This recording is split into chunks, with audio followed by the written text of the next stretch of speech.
Pourquoi j'ai fait des maths? Premièrement, parce que j'aimais ça quand j'étais élève.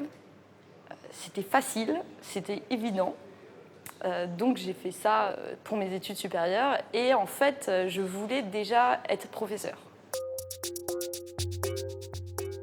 Au début du film, Cédric Villani en parle bien.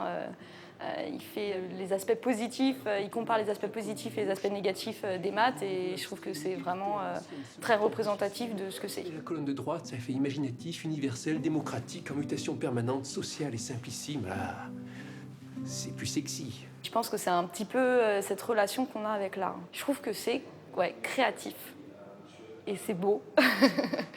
Et on a cette relation avec la beauté, on l'a en général qu'avec l'art. On ne l'a pas vraiment avec les autres disciplines de l'école. Et les maths sont la seule discipline pour lesquelles on a des sentiments aussi ambivalents, quoi. C'est vraiment binaire, soit on déteste, soit on adore, quoi. Moi, ce qui m'intéressait dans le film, pour les élèves, je trouve que c'est quand même un premier contact avec les chercheurs, puisque c'est assez peu connu, notamment les chercheurs en maths. C'est très abstrait ce qu'ils peuvent faire de leur journée. Donc je trouve que c'est quand même un très bon moyen de leur montrer que des théories mathématiques peuvent avoir une application concrète si on souhaite le développer. Le film dénonce peut-être des pratiques qui ont été utilisées il y a plusieurs années. J'espère que c'est plus trop le cas aujourd'hui. J'espère quand même que la majorité des enseignants essayent de valoriser ce que les élèves font en maths et de leur montrer tout l'intérêt et la créativité que ça peut avoir. Il y a des élèves qui arrivent en cours et qui détestent ça, hein, c'est sûr. On les prend pas, je les ai pas en classe, c'est pas leur première année de maths. J'essaye de leur transmettre le fait que non, les maths, c'est pas forcément rébarbatif, c'est pas forcément pénible, c'est pas forcément justement un monsieur avec un gros nez, une moustache et des lunettes qui fait des maths. C'est pas forcément l'image du geek qu'on a naturellement, ça peut être un petit peu autre chose. Ce que j'essaye de faire, le but c'est d'essayer de leur faire comprendre d'où ça vient. D'où ça vient mathématiquement, parce que moi j'ai une formation très maths pure, donc j'aime les maths pour les maths, j'aime pas forcément les maths comme un outil. Donc j'essaye de leur faire comprendre quel est l'intérêt mathématique d'étudier ce qu'on va aborder et de soulever toutes les questions connexes à ce point-là, donc de les faire réfléchir sur tous les thèmes qu'on aborde et qui entourent ce qu'on est en train de voir.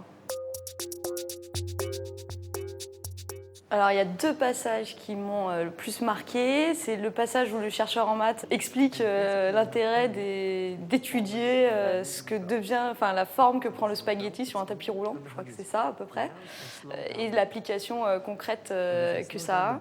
The honey starts to make a zigzag, and if I slow down the belt more, it makes a new pattern. Okay, and if I slow down the belt more, eventually it starts to make figure eights. Right? And after that, it starts to coil always in the same direction. Pedro says, why don't we do the same sort of studies, but instead of for thick, viscous liquid, let us do it now for falling spaghetti. So this is one of the big ships that goes in the ocean and lays down telephone cable or internet cable. Of course, if the cable falls too quickly, it starts to make this zigzag shape. And if the cable falls down even faster, or if the ship is moving too slowly, it starts to make the coiling and it can get tangled. But if you have a model for what's happening, for how this spaghetti is falling, you can have an idea for how fast the cable should fall. Le deuxième passage, c'est quand ce même chercheur explique la différence entre la démonstration que fait un chercheur en mathématiques appliquées et la démonstration que fait un chercheur en maths pures.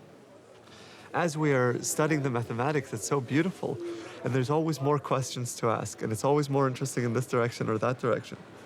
But when you're keeping applications in mind, sometimes you have to draw the line and say, okay, we understand enough. Let's put this to practice. Let's put this to use. But the curious part of you wants to just keep exploring it.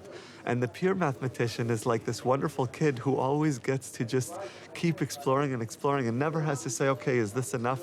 for what I need for the problem.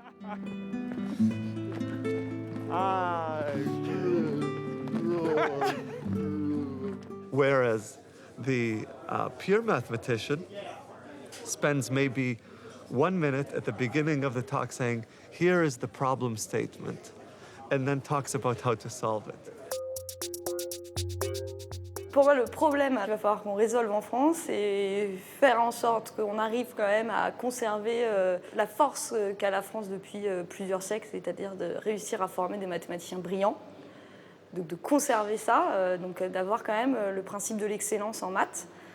Mais l'excellence, ça ne veut pas forcément dire l'élitisme, hein, pas du tout. Tout en faisant en sorte qu'on arrête de perdre aussi des élèves en cours de route, quoi.